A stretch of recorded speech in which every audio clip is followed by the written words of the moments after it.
Nick asks a brilliant question. When you miss out on a job, what's the best way to get feedback on your proposal?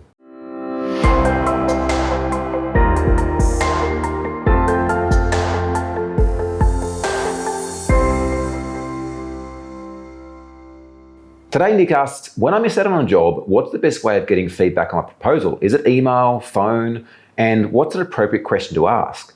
The first thing I want to acknowledge here is this is actually a fantastic way of looking at things. I meet many tradies, many contractors who lose a job and they're on to the next. And they fail to take on board the feedback to reiterate back into their process.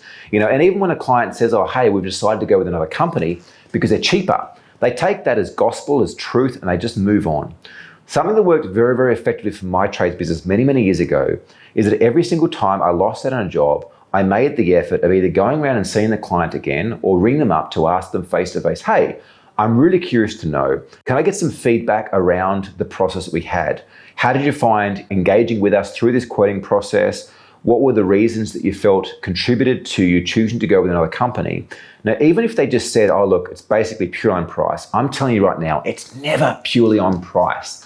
There's been other things that have come up along the way, but they may have been unconscious that the prospect didn't realize contributed to the ultimate decision in the end. Now, the reason that I know this is because when I had my company, I used to often say to my clients or my prospects, hey, I'm not the cheapest, I'm not the most expensive, but I'll give you the best result. Now, often we were the most expensive, but we still won the business. And we won the business because the customers trusted me. I was very honest and upfront because I was quite charismatic in giving them a lot of the information and insights and outsides of the business without necessarily going into too much detail. And I had a ridiculously good follow-up process. Now, to be honest, we actually won a lot of business on quotes where clients said to us they didn't want to go ahead. Because when I followed them up, they'd chosen to go with another company, but somewhere between them choosing to go with another company and them actually laying down the deposit, things happened and things changed, that we happened to call them up just at the right time to change their mind. So number one, if you haven't got a follow-up process on those lost proposals right now in your company, I feel it's one of the single most powerful low-hanging fruit strategies to get more business.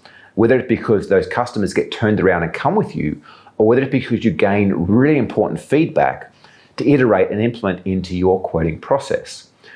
Be prepared to ask questions that have the prospects think. Don't just take their answer for gospel. Don't just take the cheapest quote as, okay, great, thanks, see you later. But be like, cool, can I ask like roughly percentage-wise, how far were we out? Was it on materials? Was it on labor?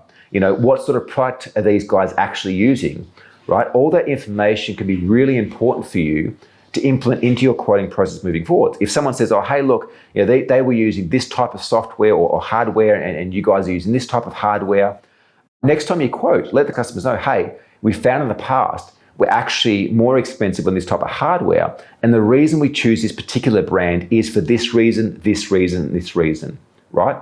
Use this as an opportunity to educate your client. And what do you think is going to happen if a client goes against your quote and someone else, and you've already educated them in the quoting process behind that final price that your hardware is going to be more expensive because of this reason, this reason, this reason.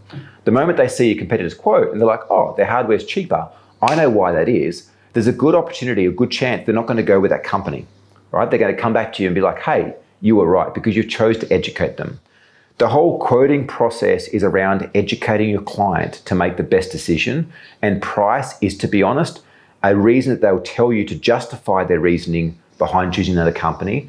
But what I found from my experience and all the tradie and contractor clients that we've worked with is that price often is not actually the reason they go with a competitor. It's because they don't necessarily trust you, you haven't educated them, they don't feel safe in spending their hard-earned money in doing the renovation or doing their project with you. So use this process of getting the feedback as a way to iterate your process of quoting and winning jobs, and I guarantee you will earn a bunch more work moving forwards in the future. If this video has resonated with you and you'd like to take your trade and contract business to the next level, come and join our Facebook group. Click on the link below.